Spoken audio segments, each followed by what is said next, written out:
మనం చదువుకున్న లేఖన భాగంను బట్టి కొద్ది నిమిషాలు నేను చాలా సంతోషిస్తూ ఉన్నాను. ఎందుకంటే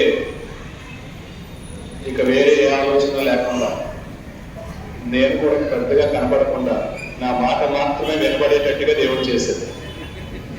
కనుక వీటుకు చెవి గలవాడు వినబడతలేదు, వీటుకు చెవి గలవాడు అవకాశం ఉన్నవాడు నిద్రపోదురు కాక మాత్రం అనుకోవచ్చు.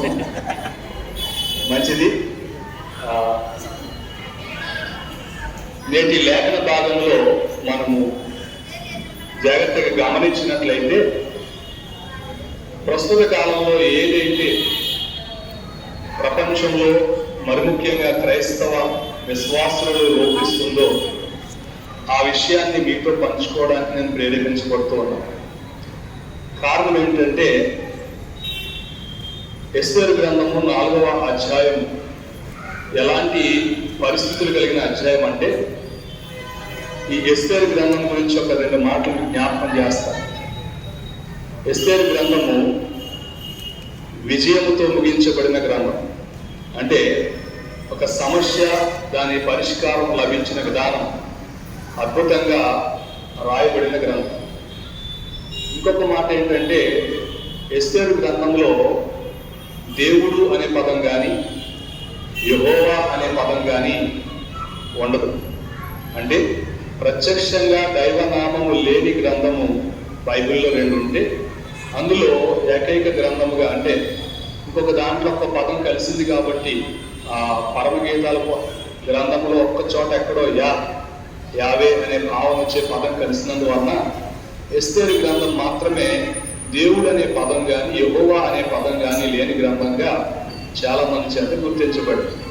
సో దేవుడు అనే పేరు పదం లేకపోయినా దేవుని కార్యము, దేవుని యొక్క అద్భుతము చాలా వివరణాత్మకంగా రాయబడిన గ్రంథం ఎస్తేరు గ్రంథం. విజయ గాథలో విషాద సమయం అని ఈ 4వ అధ్యాయానికి మనం పేరు పెట్టుకోవచ్చు. ఏంటంటే చెప్పండి, పర్లేదు. ఎందుకంటే నేను చెప్తూ ఉంటే నేను త్వరగా ముగించేస్తాను, నాకు లైట్ కూడా కనపడుతుంది. విజయ గాథలో విషాద సమయం. ప్రతి వ్యక్తి జీవితంలో విజయాలు ఉంటాయి, కానీ వాటికి ముందు ఎదుర్కొనే విషాదాలు కూడా చాలా ఉంటాయి. అలాంటి విషాద సమయము ఈ 4వ అధ్యాయంలో కనిపిస్తుంది. యేసుక్రీస్తు ప్రభు వారి యొక్క చరిత్రలో పునరుద్ధానం విజయగాథ అయితే, ఆయన శిలువ మరణము విషాద సమయం మాత్రమే, విషాదం కాదు. అలాగే ఎస్తేరు గ్రంథంలో పూరిము పండుగ ముగింపు, విజయ ముగింపుగా కనబడతా ఉంటే, ఈ 4వ అధ్యాయం మాత్రం ఒక సంక్లిష్టమైన సమయాన్ని ఎదుర్కొంటున్న పరిస్థితి. ఈ అధ్యాయంలో మొర్దెకై మరియు ఎస్తేరుల మధ్యలో జరిగిన సంభాషణ చాలా స్పష్టంగా కనపడతా ఉంది. మొర్దెకై ఎస్తేరుల యొక్క పరిస్థితులు చూస్తే, ఒకరు ప్రత్యక్షంగా సమస్యను ఎదుర్కొంటున్న సమూహంలో ఉన్నవారు, మరొకరు సమస్య ఏంటో తెలియకుండా సౌకర్యాలను అనుభవిస్తున్నవారు. జాగ్రత్తగా గమనిద్దాం. ఒకరేమో ప్రత్యక్షంగా సమస్యను ఎదుర్కొంటున్న సమూహంలో ఉన్నారు, అతని పేరు మొర్దెకై. ఒకరేమో సమస్య ఏంటో ఎదుర్కొంటా సౌకర్యాలు అనుభవిస్తున్నారు, ఆ పేరు దాని అయినా ఎస్తేరు. ఇంతకీ సమస్య ఏంటి? సమస్య ఎందువల్ల వచ్చింది అంటే, యూదులను వ్యతిరేకిస్తున్న హామాను వలన యూదులందరూ ఒకే దినమున చంపబడాలి అనే ఒక మరణ శాసనాన్ని కుట్రపూరితంగా హామాను సిద్ధం చేసినందువలన, ఆ మరణ శాసనం వలన మొర్దెకై మొదలుకుని ఆ యొక్క షూషాను పరిసర ప్రాంతంలో, ఆ యొక్క అష్షూరు రాజ్య పరిపాలనలో ఉన్న ఆ ప్రాంతపు యూదులందరూ, యూదులతో పాటుగా ప్రత్యేకంగా మనం చూస్తే పిల్లలు, పెద్దలు, స్త్రీలు అందరూ చంపబడాలని మరణ శాసనము రాయబడి సిద్ధపరచబడి, అంటే మరణము కొరకు వాళ్ళు ఎదురు చూడవలసిన పరిస్థితులు ఇదే. మరణ శాసనం యొక్క పరిస్థితులను, ప్రభావాలని ఆయన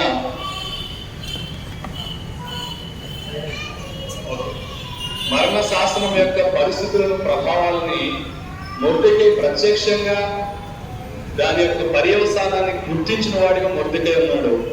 ఈ శాసనం గురించి కానీ, వీళ్ళ బాధల గురించి కానీ, వీళ్ళ పరిస్థితుల గురించి కానీ ఎరుగని స్థితిలో ఎస్తేరు.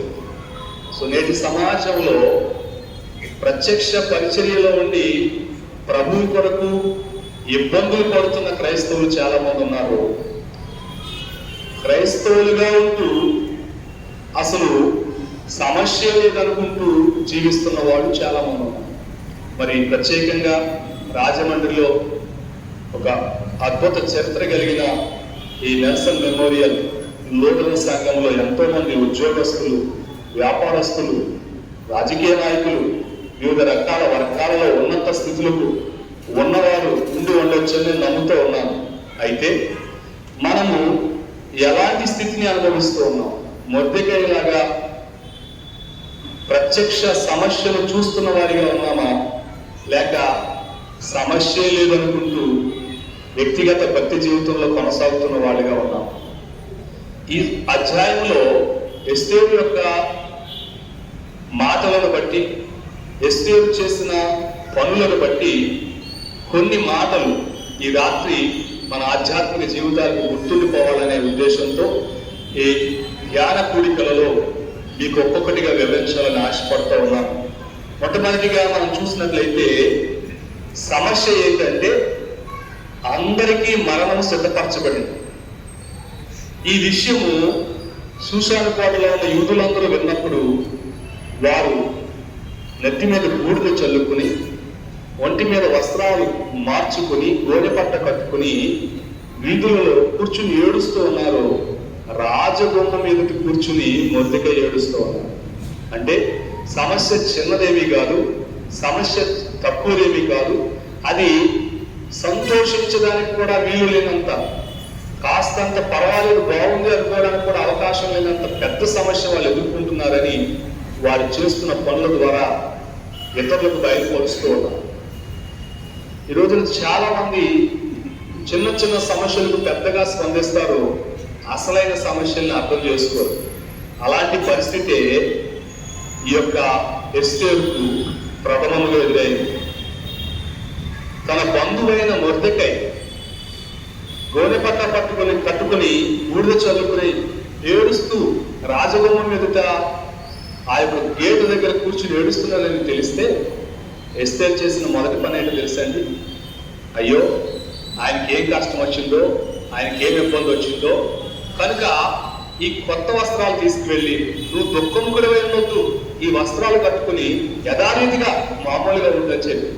అంటే మన ఉద్దేశం ఏంటంటే సమస్య ఆయన ఒక్కరిదే అనుకోండి, సమస్య బహుశా ఆయనకి ఏదో తక్కువైందేమో అనిపించింది.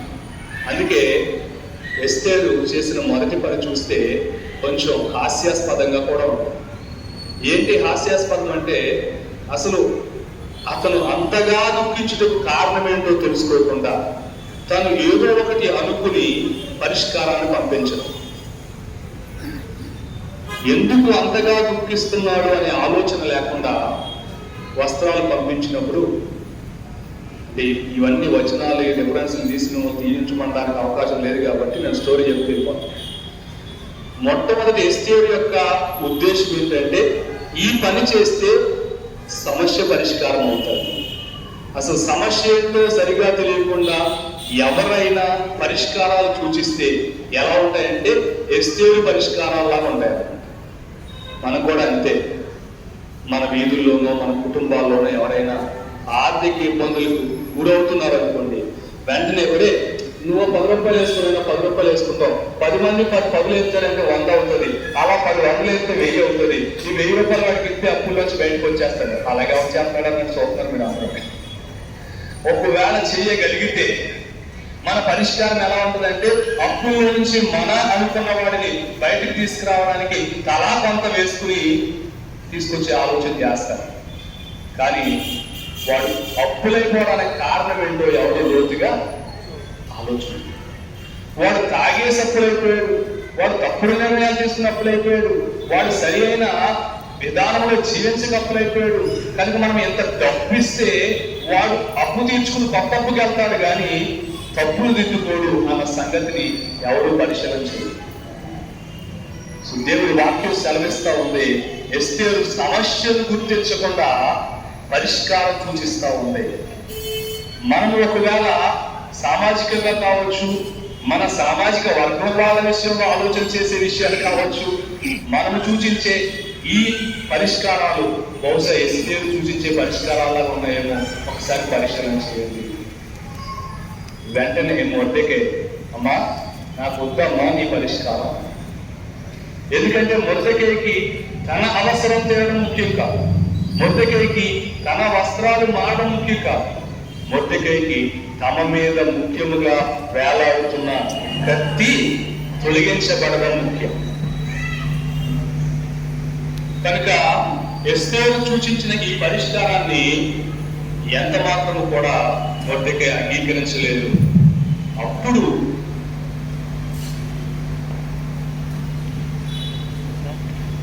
ఎస్తేరు అసలు విషయం ఏంటి తెలుసుకున్నాడని మళ్ళీ విషయం తెలియకుండా మాట్లాడడం కానీ, విషయం తెలియకుండా నిర్ణయాలు తీసుకోవడం కానీ, విషయం తెలియకుండా పరిష్కారాలు సూచించడం కానీ ఏ లెక్కలోకి వస్తుంది? అవివేకపు లెక్కలోకి వస్తుంది. సో మనం ఎంత ధనులమైన, మనం ఎంత ధనికులమైన, కొన్నిసార్లు మనం సూచించే పరిష్కారాలు అవివేకములుగా మారుతా ఉంటాయి. కనుక మొదటి పాఠం ఈ యొక్క లేఖన భాగాల నుంచి నేర్చుకోవాల్సింది ఏంటంటే, సమస్యను కూలంకషంగా తెలుసుకోకుండా పరిష్కారాలు సూచించవద్దు. ఎప్పుడైతే తాను చేసిన పని అవివేకయుక్తమైనదని గ్రహించిందో ఎస్తేరు వెంటనే పూర్తి సమాచారాన్ని సేకరించింది. ఏం జరిగింది అసలు, ఈ వ్యక్తి జీవితం ఎలా అయిపోవడానికి కారణం ఏంటి, ఈ కుటుంబం ఎలా ఉండడానికి కారణం ఏంటి, ఈ సమాజం ఎలా దుఃఖంతో మిగిలిపోవడానికి కారణం ఏంటి అనే ఒక ప్రత్యేకమైన ఎంక్వైరీ చేస్తే చక్కగా మొర్దెకై వివరించాడు. అమ్మా, చాలా దారుణమైన పరిస్థితి, అందరికీ చావు సిద్ధంగా ఉంది, ఆదారు మాసం 13వ తేదీన అందరూ ఒకేసారి చెప్పబడాలి అని నిర్ణయించబడింది. కాబట్టి ఈ సమయంలో నువ్వు ఏదైనా సరి అయిన విధంగా స్పందిస్తే బాగుంటుంది.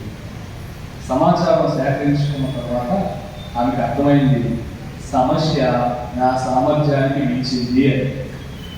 మొదట ఏమనుకుంది, ఏదో ఒకటి అని సూచించింది. ఇప్పుడు పూర్తి సమాచారం అందించబడిన తరువాత ఆమెకి ఏమర్థమైందంటే, ఈ సమస్య నేను అనుకున్నప్పుడు చిన్నది కాదు. అంతేకాదు, నేను రాణిగా ఉన్నప్పటికీ నా అధికారం అంతటిని ఉపయోగించిన ఈ సమస్య నా వల్ల ఇవేది. వీళ్ళిద్దరూ చేసే పని ఎవరి కోసం అంటే చెప్పండి, వీళ్ళిద్దరూ చేస్తున్న పని ఎవరి కోసం అంటే వాళ్ళిద్దరి కోసమే కాదు, వాళ్ళ స్వజనుల అందరి కోసం. మొర్దెకై ప్రార్థిస్తున్నా, మొర్దెకై కన్నీళ్లు పెడుతున్నా, మొర్దెకై ఎస్తేరుకు తెలియపరుస్తున్నా అసలు ఉద్దేశం ఏంటంటే, నేను రక్షించబడాలి, నా యొక్క యోధా జాతి అంతా మరణం నుండి తప్పించబడాలి. ఇప్పుడు ఆ విషయం ఎస్తేరుకి అర్థమయ్యేటట్టు చేయడానికి ఈయన పూర్తి సమాచారాన్ని పంపిస్తే, రెండవ దశలో ఎస్తేరు యొక్క స్పందన ఎలా ఉందంటే, మొదటేమో ఏమీ తెలియకుండానే పక్కన పంపించేసింది. ఇప్పుడు రెండవ విషయంలో ఆమె స్పందన ఎలా ఉందంటే, అంటే పెద్దనాన్న గారు చిన్నాన్న గారు ఇలా వరుసలు ఉంటాయి కదా, అలా వరుసతో మీకు తెలుసో తెలియదో ఈ మధ్య మీ అల్లుడు గారు నన్ను పిలవలేదు, ఇంచుమించు 30 రోజులు అవుతుంది మేము ఎట్లా కలిసి మాట్లాడుకుని, ఆయన పిలిస్తే తప్ప ఆయన మొక్క ఎదుటికి వెళ్ళడానికి ఎవరికి అధికారం లేదు. భార్య అయినా సరే, బానిస అయినా సరే, ఎవరైనా ఆయన పిలిస్తేనే ఆయన సొంతంలోకి వెళ్ళాలి. లేకపోతే ఆయన కానీ సరిగ్గా స్పందించకుండా కోపంగా చూశాడా, అక్కడ ఉన్నవాళ్ళు ఎవరైనా చావలసిందే. ఇది పరిచయ చట్టం, ఇది పారసీక రాజుల యొక్క చట్టం. కనుక పారసీక రాజుల చట్టాన్ని బట్టి చూసినా, ప్రస్తుతం ఆ ఇద్దరికి మధ్య ఉన్న ఎడబాటుని బట్టి చూసినా, నేను వెళ్ళి మన వాడి కోసం మాట్లాడి ఏదైనా మేలు జరిగించడానికి అంత శక్తి నాకు లేదు, అంత సామర్థ్యం నాకు లేదు. నిజంగా కొన్నిసార్లు మనం కొన్ని విషయాలు వింటున్నప్పుడు వెంటనే మనకు అనిపిస్తుంది, మన తోడు వేళని బాగు చేయడానికి. మనమెంతటోళ్ళు దీన్ని పరిష్కరించడానికి. మనకంత శక్తి ఎక్కడ ఉంది, మనకంత బలం ఎక్కడ ఉంది, మనకంత సామర్థ్యం ఎక్కడ ఉంది. చివరికి సమస్య పెద్దది కానీ నేను ఏమాత్రము ఎన్నదగిన దాన్ని కాదు అనుకునే స్థితి ఉంటాను. గమనించిన దేవుడు నీ దృష్టికి ఏదైనా సమస్య తీసుకొచ్చినప్పుడు సాతాను నీలో కలిగించే మొదటి భావన ఏంటంటే ఇది నీకు మించిన సమస్య, ఇది నువ్వు తీర్చుకోలేని సమస్య, ఇది నువ్వు అధిగమించలేని సమస్య. ఇదిగో ఈ లెంట్ కాలంలో మనం వాక్యాలు వింటున్నామంటే సమస్యలను పెద్దవిగా చూడడానికి కాదు, సమస్యలు జయించిన విజయగాథలు వింటూ దాని కొరకు తీసుకోవాల్సిన నిర్ణయాలను తీసుకోవడానికి. తను అనుకుంటుంది నేను ఈ మధ్యకాలంలో వెళ్ళలేని సమస్యకు నేను సరిపోను. మొర్దెకాయకి తెలిసి ఎవరు సరిపోతారో, ఎవరు మాట్లాడితే జరుగుతుందో. వెంటనే ఈ మాటను మొర్దెకాయకి వివరిస్తే మొర్దెకాయ అంటారమ్మా, నువ్వు ప్రత్యక్షంగా మా మధ్యలో లేవు కాబట్టి, రాణిగా ఉన్నావు కాబట్టి నీకేం పర్లేదు అనుకున్నావు ఏంటి? కొన్నిసార్లు ఆ రకంగా ఉండడం వల్ల కూడా ఇలాంటి ఆలోచన వస్తాయి. ఉద్యోగస్తులు కావచ్చు, లేక కాస్త ఉన్నత స్థితిలో ఉన్న వాళ్ళు కావచ్చు, తమ ఎదురుగా ఉన్న వాళ్ళు ఎవరైనా కొంచెం కష్టాల్లో ఉంటే అమ్మో వీళ్ళ కోసం నేనైతే నాకు డిస్మిసార్ తప్పలేదు, నాకు ఊష్టిగా తప్పలేదు, అనవసరంగా వాళ్ళ సమస్యలు తీర్చబోయి నేను సమస్యల్లో పడతాను అని చాలా రకాలుగా ఆలోచిస్తూ ఉంటాను. కానీ నా అనే భావం ఎప్పుడైతే వస్తుందో, నా వాళ్ళు అనే భావం ఎప్పుడైతే మనలో ఊరుతుందో అప్పుడు కొంచెం 4 అడుగులు ముందుకు వేయడానికి ప్రయత్నం చేస్తాను. అందుకే స్వజనులు అంటే అర్థం ఏంటండి? మళ్ళీ చెప్తా, మాట్లాడతాం. కరెంట్ లేనప్పుడు మాట్లాడతారా? ఉన్నప్పుడు కూడా మాట్లాడతారు కదా. స్వజనులు అంటే అర్థం ఏంటి? నేను స్వజనులు అంటే అర్థం ఏంటి రాష్ట్రం మొదలైతే ఎన్ని వచ్చేస్తున్నాయో. ఒకటి, స్వజనులు అంటే నేనే. స్వజనులు అంటే ఎవరు? మొదట నాకు నేనే స్వజనుడిని, నా తర్వాత ఎవరైనా, తర్వాత నా కుటుంబం, నా కుటుంబమే స్వజనులు, ఆ తర్వాతే ఎవరైనా, తర్వాత నా కులం, నా కులమే నా స్వజనులు, ఆ తర్వాత ఎవరైనా, నా తర్వాత నా ఇంటి పేరు ఎవరు, నా ఇంటి పేరు నా స్వజనులు, ఆ తర్వాతే పక్క ఇంటి పేరు. మళ్ళీ రాసుకుంటాను స్వజనులు అంటే మా పేటలో ఉన్నవాడు. స్వజనులు అంటే ఇంటి పేరు దగ్గర నుంచి చెప్పవచ్చు, కాలనీ, వీధి, స్ట్రీట్. వీళ్ళందరూ మా స్ట్రీట్, రాజమండ్రి ఎన్ని స్ట్రీట్లు ఉన్నాయి, ఎన్ని వీధులు ఉన్నాయి. ఒక్కొక్కసారి ఒరే ఈ ఇల్లు ఏ రోజులు వదిలేస్తున్నారా అంటే ఇంకా ఆడ ఇల్లు వీధిలో కలిసిపోతున్నాం. అవునా కదా? అంటే వీధి అభిమానం, కులాభిమానం, వీధి అభిమానం, కుటుంబాభిమానం, ఇంటి పేరు అభిమానం. ఒక్కొక్కసారి సంఘాలకు మన ఇంటి పేరు ఫస్ట్ వచ్చారని మీరు భలే ఉంటుంది. ఆవిడే ఎవరా అంటే ఎక్కడ కలిసింది? అక్కడ ఎక్కడో కలిసింది అంతే. అంటే నా అనే భావంలోకి ఎన్ని వస్తున్నాయి? నేను, నా కుటుంబము, నా కులము, నా ఇంటి పేరు, నా వీధి పేరు, చివరికి రాజమండ్రి ఎవరో మా ఊరు, మీరేమో గౌరవేశ్వరం మీరు, నేను రాజమండ్రి. అప్పుడే ఒకవేళ కొంచెం అమ్మాయిని పెట్టేయాలనుకో మంచిగా ఎవరండి, ఎవరు మంచిగా. అంటే ఇక్కడ స్వజనులు అనే దానికి ఎవరెవరు ఎలా తీసుకుంటున్నారంటే అర్థాలు కొంచెం ఎలా రాడికనుకోండి. ఏపీ ఏపీ ఏపీ అండి, మాది ఏపీ, తెలంగాణ మాది ఏపీ. ఇక రాష్ట్రాల దాటి దేశం దాటామంటే భారతదేశంలో మాత్రం ఒక అర్థం. ఎందుకంటాం దేశం దాటిన వాళ్ళకి దేశభక్తి మనం చూసుకోవడం కావాలంటే అక్కడ కువైట్ వెళ్ళినా, దుబాయ్ వెళ్ళినా, అమెరికా వెళ్ళినా, ఆఫ్రికా వెళ్ళినా అక్కడ ఒరే మనం అందరూ ఇండియన్స్, నేనే ఇండియన్స్ అని పాట పాడతారు. ఇక్కడికి వస్తే మనం నీదే కులం, నాదే కులం, నువ్వెవరు, నేనేమన్నా, నీదే పేరు, నాదే పేరు, నీ ఊరేది, నా ఊరేది, ఇంతగా కొట్టుకు చేస్తున్న వాళ్ళకి దేశం దాటే తప్ప ఈ దేశంలో వాడు నా వాడు అనే భావన అలాగే. సో ఏదేమైనా పాత నిబంధనలో వాళ్ళ స్వజనుల కోసం అంటే అక్కడ యోధా జాతి ప్రజల కోసం. ఇది మనం మన దేశంలో స్వజనులు అనే మాటకి తీసుకున్న భావన అయితే యేసుక్రీస్తు ప్రభువారు స్వజనుడు అని ఎవరిని నువ్వు అనుకోవాలి, స్వజనుడు అని ఎవరిని నువ్వు తలంచాలి? ఒకసారి గద్రీలకు రాసిన పత్రిక 3వ అధ్యాయం 26 నుంచి ఒక్కసారి చదువులో. గద్రీలకు రాసిన పత్రిక ఎవరైనా చదువుతారండి? యేసుక్రీస్తు మీరందరూ విశ్వాసం వల్ల దేవుని కుమారులైన వారు గమనించండి. Once we enter in the church where all God's children. ఒక్కసారి మనం దేవుని మందిరంలోకి ప్రవేశించిన తర్వాత కులము లేదు, మతము లేదు, వర్ణము లేదు, వర్గం లేదు, నలుపు లేదు, తెలుపు లేదు, పొట్టి లేదు, పొడుగు లేదు, ఈ ఊరో లేడు, ఆ ఊరో లేడు. యేసు క్రీస్తులో విశ్వాసం ఉంచిన వారందరూ దేవుని పిల్లలైనారో మనం ఆ పిల్లలమై ఉండాలి. స్వజనులు అంటే నా ఇంటి పేరు వాడు, నా కులం వాడు, నా సంఘం వాడు, నా ప్రాంతం వాడు కాదు సుమా. స్వజనులు అంటే నా ప్రభువుని తెలిగిన వాడు. ఈ రోజున స్వజనుల మేలు కొరకు ఒక సంక్లిష్టమైన సమయంలో ఎస్తేరుకు నిలబడిన ఆ సమస్యకు తన జీవితంలో ఇది కష్టమైంది అని అనిపించినప్పటికీ మరలా వెంటనే ఒత్తిడి కబురు పంపిస్తున్నాడు. అమ్మా, నువ్వు హాయిగా ఉద్యోగం చేసుకుంటున్నావు అనుకుంటున్నావా? నువ్వు హాయిగా వ్యాపారం చేసుకుంటున్నావు అనుకుంటున్నావా? నువ్వు హాయిగా మంచి స్థితిలో ఉన్నావు, ఆడవాడు ఏడవాడు నాకేందు, సంగవాడు నాకేందు అనే ఆలోచనలు ఉన్నావా? ఇదిగో గమనించు, నీ స్వజనుల మేలు కొరకే నీకు ఆ స్థితి ఇచ్చాడని గుర్తించు. కొంతమంది 10 మంది ఇంట్లో ఒకలే రక్షణ పొందుతారు. ఆ ఒక్కరు కూడా ఏమనుకుంటారంటే నేను ఇలా చెప్తే నన్ను కూడా అన్నారు అని చెప్పడం అనేది. 10 కుటుంబాల మధ్య ఒక కుటుంబం క్రైస్తవ కుటుంబం ఉంటుంది.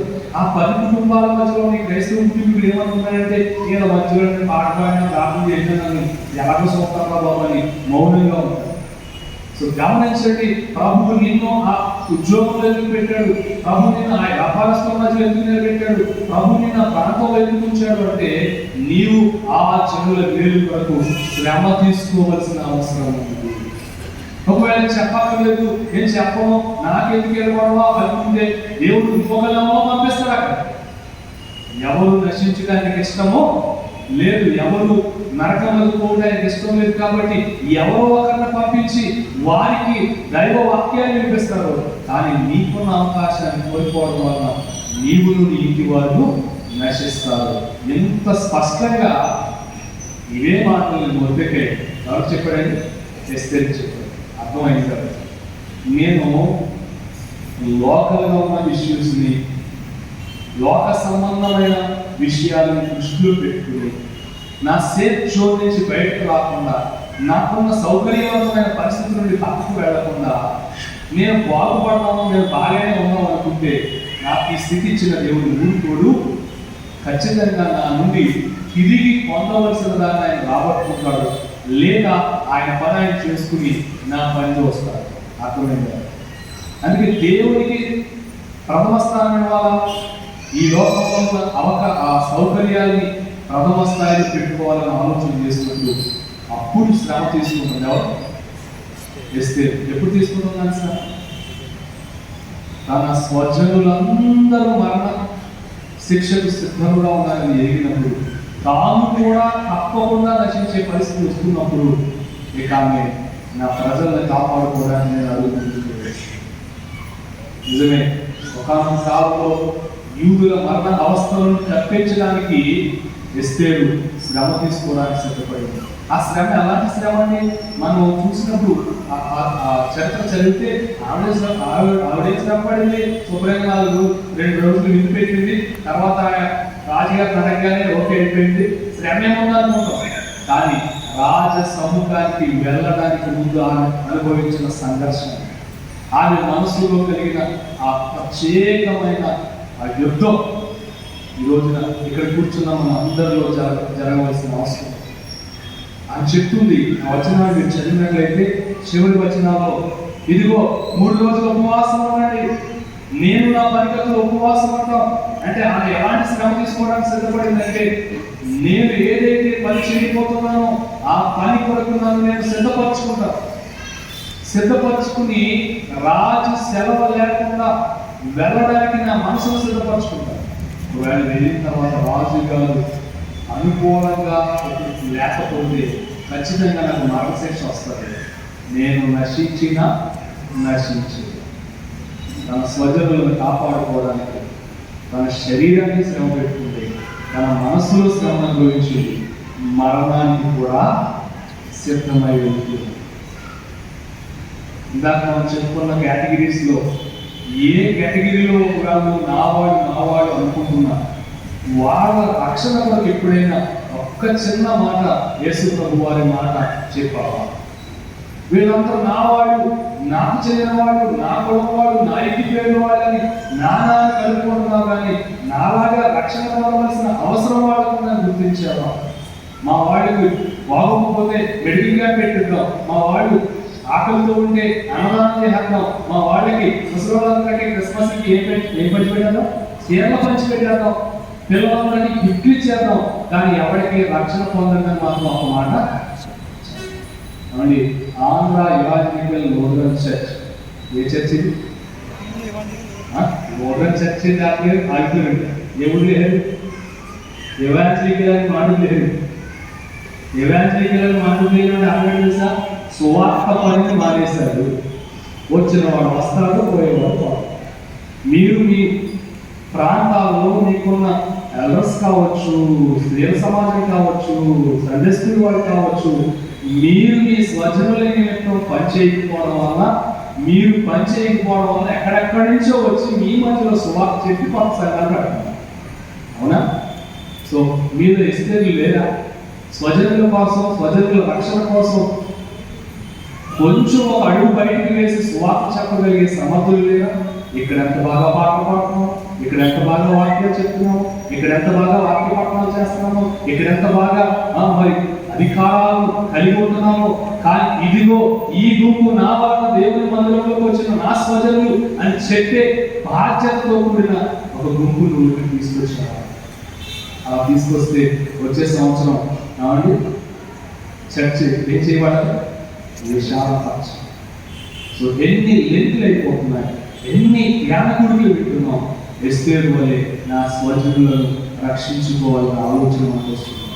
వాళ్ళ కొరకు శ్రమ తీసుకోవడానికి, వాళ్ళ ఇంటికి వెళ్ళి ప్రభు గురించి చెప్పడానికి, వాళ్ళ ఇంటిలో ప్రభువుని ప్రతిష్ఠించడానికి, వాళ్ళ హృదయాల్లో ప్రభువు నిలపడానికి ఎంతవరకు ప్రయత్నం చేసుకోవాలి.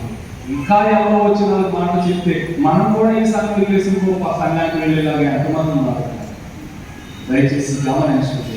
ప్రభువు ఒక ఆత్మీయ భావంతో, ఆత్మీయ ఆలోచనతో నెల్సన్ అయ్య గారు వారి యొక్క సమీపంలో ఉన్న ఆనాటి పెద్దలను ఎంత పరిచర్య చేస్తే ఎంత అద్భుతమైన మందిరము ఈ మహాపట్టణంలో నిర్మించబడి ఉంటుంది, ఎంత సంఘం ఉంటుంది.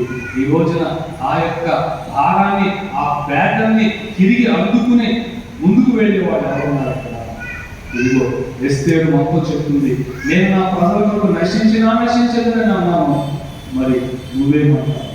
అంతేకాదు ఎస్తేరు నశించలేదు, కానీ మన ప్రభు యేసు కూడా సర్వమానవారి పాప పరిహారార్థం ఆయన శ్రమ తీసుకుని ఈ భూమి మీదకి వచ్చి ఆయన సమస్త శ్రమలను మన కొరకు అనుభవించి, ఇదిగో ఈ మానవాళి మీద ఉన్న మరణ దండన అనేది తొలగిపోవడానికి ఆ రోజు ఎస్తేరు శ్రమ తీసుకుంది. 2000 సంవత్సరాల క్రితం యేసయ్య శ్రమ తీసుకున్నాడు. అందుకే మనం హాయిగా ఉన్నాం, అందుకే మనం యేసుని ప్రేరణ చేసుకుంటున్నాం. మరి ఇంకా అలాంటి మరణ దండన కలిగిన వారు చాలా మంది మన స్వజనులలో ఉన్నారు, మన కులంలో ఉన్నారు, మన ఇంటి పేరులో ఉన్నారు, మన వీధిలో ఉన్నారు, మన ఊరిలో ఉన్నారు, మన దేశంలో ఉన్నారు. మరి వారి కొరకు ప్రభువుని ఇస్తున్న ఈ మాటలను బట్టి ఏం చేయాలి? ఏమైనా చేయాలంటే ఒక ఉండాలి. నా వాళ్ళు అనుకోవాలి. అందరినీ ప్రేమించిన యేసయ్య ప్రేమ మనలో ఉండాలి. అలా ఉన్నప్పుడే ఎస్తేరు గ్రంథం ఎలా ముగించబడిందండి? ఈ విశాల సమయాన్ని దాటి విజయ సునాదంతో పండగ చేసుకునేటువంటి స్థితిలోకి వెళ్ళింది. మరి ఈనాడు ఈ లెంట్ ముగించబడిన తర్వాత విజయ సునాదంతో ఈస్టర్ చేసుకుంటాం, మంచిదే. ఈస్టర్ చేసుకున్నప్పుడు మన గృహాలలో ఎవరైనా ఆత్మీయ పునరుద్ధానం చెందిన వారిని మనం చూడగలమా? రక్షణ పొందలేని వారు రక్షణ పొందిన పునరుద్ధానాన్ని మనం చూడగలమా?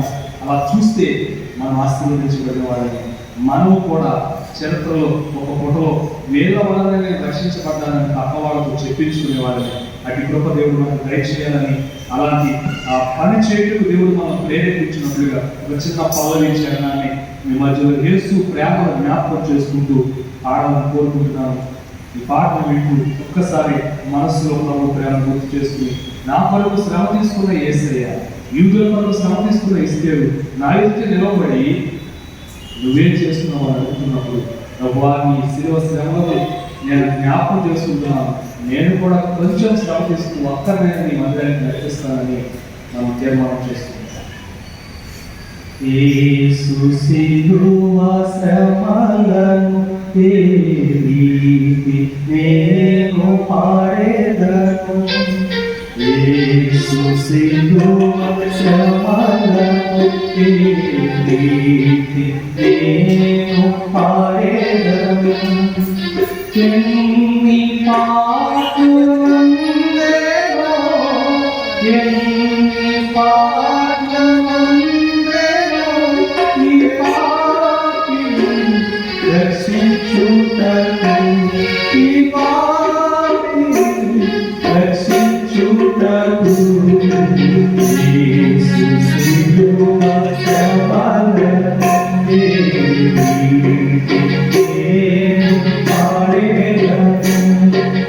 దూషించమని ద్వేషించలేదు, సౌజన్యముందిన వాడాయను. దూషించమని ద్వేషించలేదు, సౌజన్యముందిన వాడాయను. ధరణి జనుల పాప భారమును, ధరణి జనుల పాప భారమును ధరించే సిలువ రూపమున, ధరించే సిలువ రూపమున. అయ్యో అయ్యో యేసు నీకి శ్రమ, ప్రేమించినందులకేనా. అయ్యో అయ్యో యేసు నీకి శ్రమ, ప్రేమించినందులకేనా. తండ్రి నీకు వందనాలు, స్తోత్రాలు. రాత్రి కలుస్తాను మాతో మాట్లాడి విధానం పెట్టాను. అవును ప్రభు, మా కుటుంబాల కొరకు, వ్యక్తిగత ప్రాధాన్యతల కొరకు, ఈ లోకపు సౌకర్యాల కొరకు ఎన్నో శ్రమలు తీసుకుంటున్నాను నేను. నీవు శ్రమపడి మాకు అందించిన ఈ రక్షణను మా స్వజనులకు అందించడంలో, మా స్వజనులను మరణ సంబంధమైన శాసనం నుండి విడిపించుకుంటూ చూపలేకపోతున్నాం. మమ్మల్ని అందించి నాయన నీ యొక్క స్వార్థ సేవలో, నీ యొక్క వాక్యపు సేవలో నీ సాక్షులుగా ఇక్కడ కూడి ఉన్న వారందరూ ఎస్తేరు వారి తన స్వజనులను కాపాడుకుంటూ శ్రమ తీసుకున్న రీతిగా తీసుకుంటూ సహాయం చేయమని ఈ మాట వారి హృదయాలను ముద్రించమని యేసు నామములో వేడుకుంటున్నాము. అవకాశం ఇచ్చిన